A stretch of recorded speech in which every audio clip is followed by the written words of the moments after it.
আলাইকুম, কেমন আছেন সবাই? আশা করি সবাই খুব ভালো আছেন। আমিও ভালো আছি।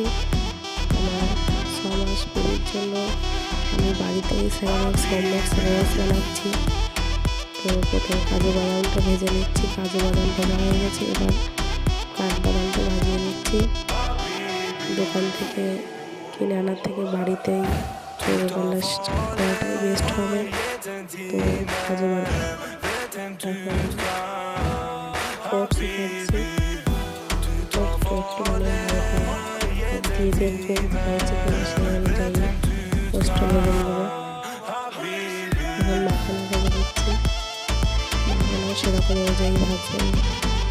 মিক্সি মেশিনে একটু নরম থাকলে দিলে হবে না, তো সেই